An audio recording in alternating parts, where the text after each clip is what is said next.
Good evening. We're going to talk about tonight Nadab and Abihu, and we're going to ask the question, what was their sin?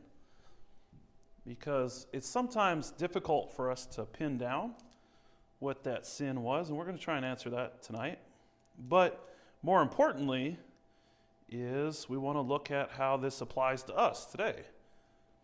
This is a topic in the Old Testament. It's in the Old Testament is of great value to us. It was written for our learning as a great source of hope for us. That's Romans 15. In the beginning of the chapter there, Paul talks about that. It was written for our admonition. So an admonition is not necessarily you're doing something wrong, but an admonition is also you need to do this thing that is right. So if you're doing something that's wrong, I'm not going to say it's okay, but you need to do what's right. And it was written for our admonition so that we might not make the same mistakes they made. That's 1 Corinthians 10 and verse 11 says that. So this kind of idea that the Old Testament was written for our benefit even includes the very dry, maybe not as dry as Numbers, but the very dry book of Leviticus. It's a book that has great value to everyone if we let it. Some people, tend to not see it. Maybe they say, "Oh, that was supposed to be just for the Levites, and that was their deal. I don't understand how it impacts me." And it is. It's primarily a handbook for priests that were under the law of Moses. And so reading it can help a Christian better understand how a Hebrew or a Jew during the time of the first century would have looked at Christianity and how do I worship now that I see that this covenant that God has made with Israel is coming to fruition. It's now the promise to be blessed of all nations is coming, and it's now, what should my worship look like now? And I think that reading the book of Leviticus and taking some of those lessons like Nadab and Abihu from there will help us understand those things. And so even though it's primarily a book kind of outlining priestly rituals and different things like that, it does record an event involving the two sons of Aaron, Nadab and Abihu. And I think what happened to them can be used as a good lesson for us, because what did happen and what we can learn from it will serve as the basis for our study of the New Testament and what we're going to talk about tonight. So let's look at the incident. It's in Leviticus chapter 9, starting in verse 9. Genesis, Exodus, Leviticus. And starting in 9, I think in verse 22 is what I have written on the first slide. We're going to start there. So Aaron is offering sacrifices here, and let's go back and get a little bit of context about what's going on. Moses and God are consecrating, so they're setting apart Aaron and his sons for the priesthood of the entire nation of Israel and the people of Israel. And Aaron is going to offer sacrifices to God. And this is what happens immediately after Aaron offers a sacrifice. That the glory of the Lord is going to appear when Aaron gets done blessing the people. Let's read. It says, "Then Aaron lifted up his hands towards the people and blessed them. And he stepped down after making the sin offering and the burnt offering and the peace offerings." So he stepped down. Immediately after this is what happens. "And Moses and Aaron went into the tent of meeting. When they came out and blessed the people, the glory of the Lord appeared to all the people. Then the fire came out from before the Lord and consumed the burnt offering and the portions of fat on the altar. And when all the people saw it, they shouted and fell on their faces. So this is something like serious. Fire came out from God and consumed the fat and the animal on the offering. There wasn't anything left. And so the people were very afraid. They shouted and they fell on their faces. Maybe a combination of fear and a combination of worship. When you're in the presence of something that mighty, that's the beginning of the incident. Immediately following this, Nadab and Abihu go to gather some coals.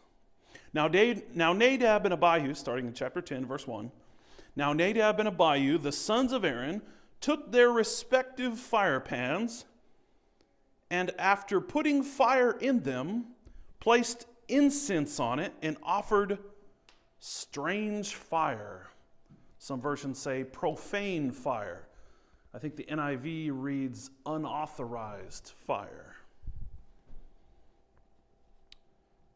They placed incense on it and offered strange fire before the Lord, which he had not commanded them. So they offered a fire that wasn't commanded by the Lord. And it's important to note that this was something that the Lord hadn't commanded. So what was the result of that? Remember, just minutes maybe earlier, fire had come out and devoured the sacrifice that they had made. Now let's read in verse 2. And starting in verse 1. They placed incense on it and offered strange fire before the Lord, which he had not commanded them. And fire came out from the presence of the Lord and consumed them, and they died before the Lord. So fire went out again in the same way, and it consumed them, it devoured them. How do we compare the fire of chapter 9 and verse 24 with that of 10 and verse 2? What's the comparison there then?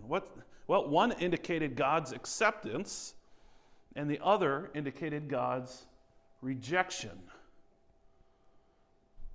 The one indicated God's blessing, and the other indicated God's curse.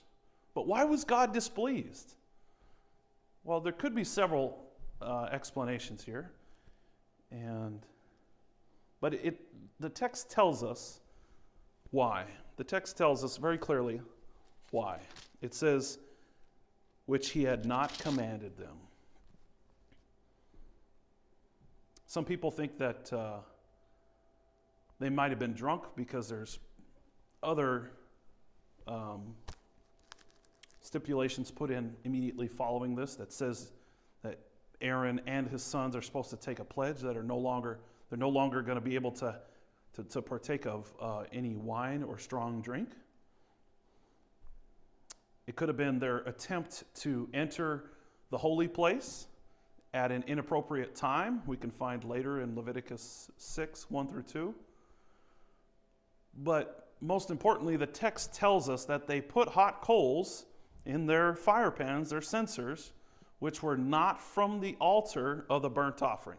That's what it says. Let's read Leviticus 16 real quick in verse 12, because it mentions this incident again.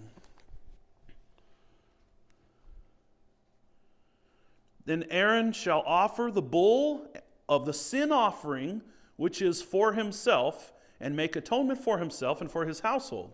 And he shall slaughter the bull of the sin offering, which is for himself. And he shall take a fire pan full of coals of fire from upon the altar before the Lord, and 2 handfuls of finely ground sweet incense, and bring it inside the veil. They didn't do that. They went and got fire from somewhere else and brought it in. That's why the ESV and the NIV call it unauthorized fire. So what does this mean? What does that mean? What's the explanation for what happened? Well, if we go back, Moses is going to tell us what's going on. Let's read through verse 7.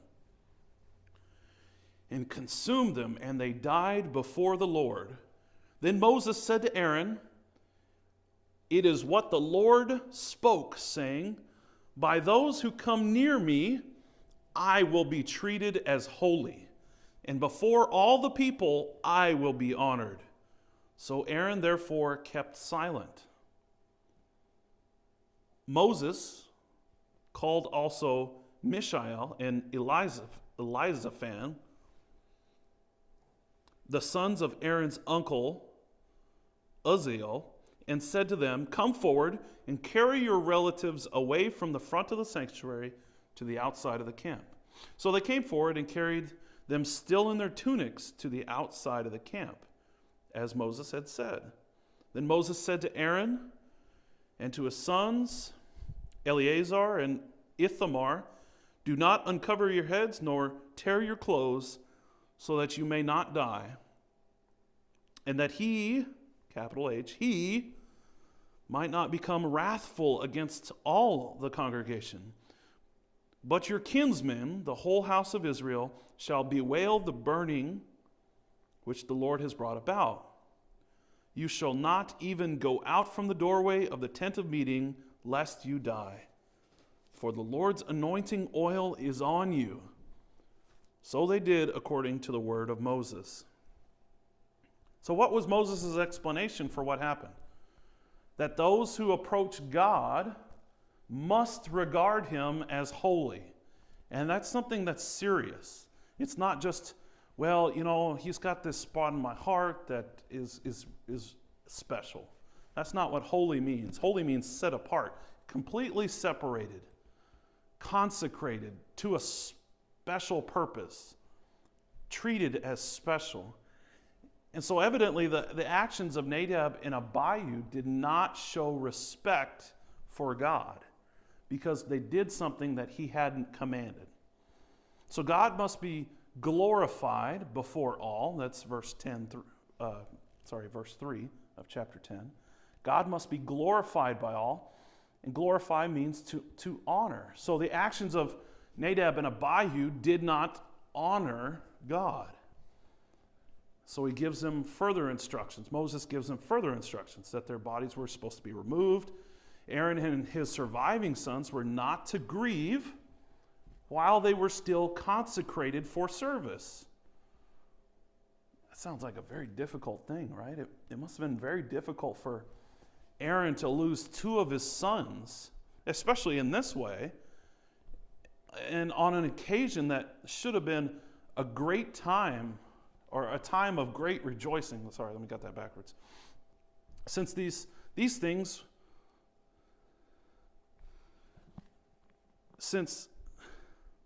let me back up. This should have been a great time of rejoicing for Aaron. And so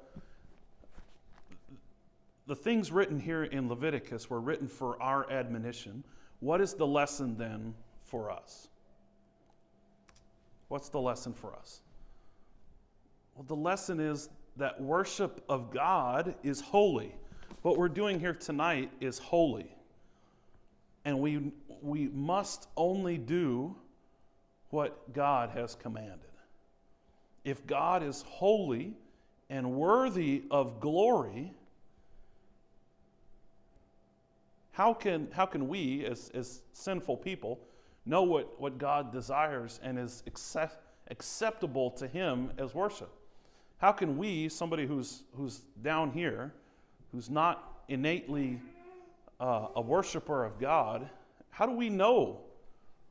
How do we know what God decides is acceptable? Well, by divine revelation. God told them what to do. He told them to go take fire from the altar. They took fire from somewhere else and offered it. So what do we do here? And I'm just going to give maybe one example. But I want to drive home the idea that our worship is by divine revelation of how God set about how he wanted us to worship him and glorify him. So the bottom line is, our worship of God must be holy. And so this is one reason that we choose to not use mechanical instruments in worship, is because in the New Testament, there's only ever singing that's specified. Let's look at Ephesians chapter 5 and verse 19. So Ephesians chapter 5, Paul's talking about the duties of Christian life and those things that we're supposed to be doing, just like God was telling Moses what they were supposed to be doing in Leviticus. They went and did something that was outside of that, and God was displeased. Paul is going to tell us how God wants us to worship here.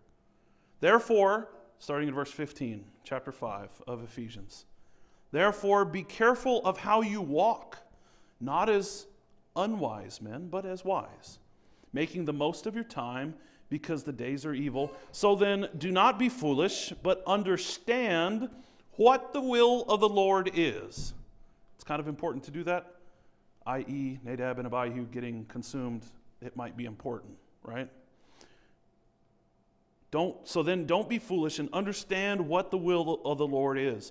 And do not get drunk with wine, for that is dissipation, but be filled with the Spirit, speaking to one another in psalms, hymns, and spiritual songs, singing and making melody with your heart to the Lord. So in the New Testament, singing is specified. But what about God's approval of instruments in the Old Testament? Well, let's look at a couple examples of what God told, where God told somebody to do two different things at two different times. Let's look at Moses in Exodus chapter 17. Moses was told as they were going through, they were on their way from Egypt to the Promised Land. Moses was told to strike a rock that they came to because they were thirsty, right? 17 and verse 6.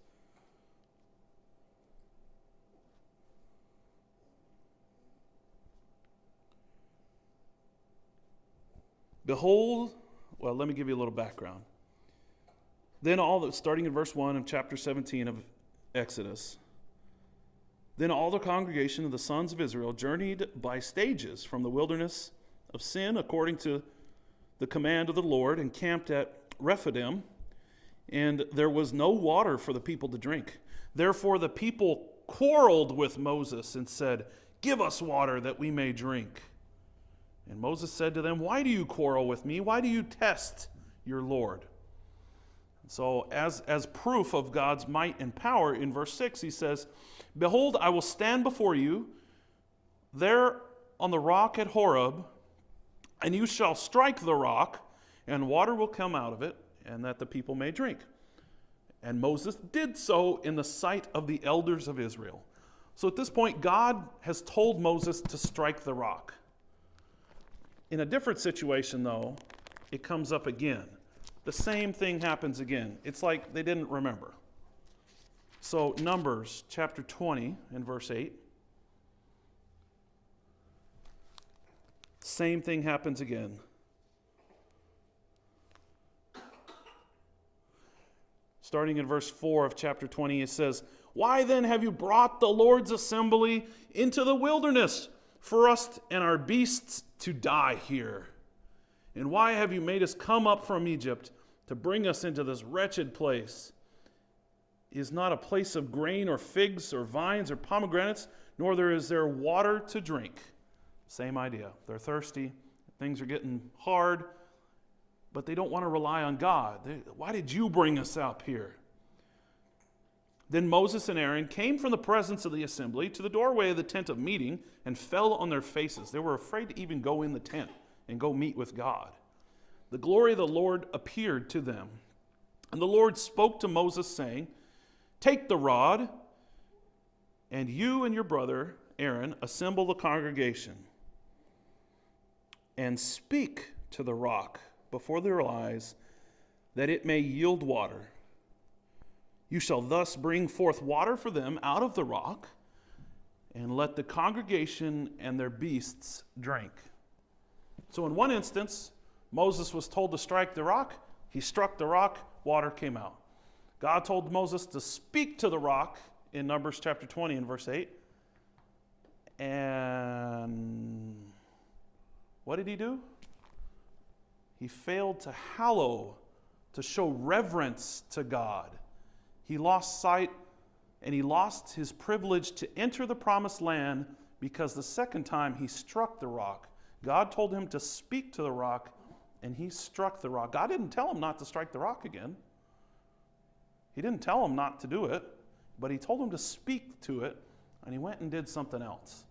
So when Moses did the second time, what God told him to do the first time, he failed to hallow, to show reverence to God, and he lost the right to enter the promised land. He wasn't allowed to go into the promised land because of that sin.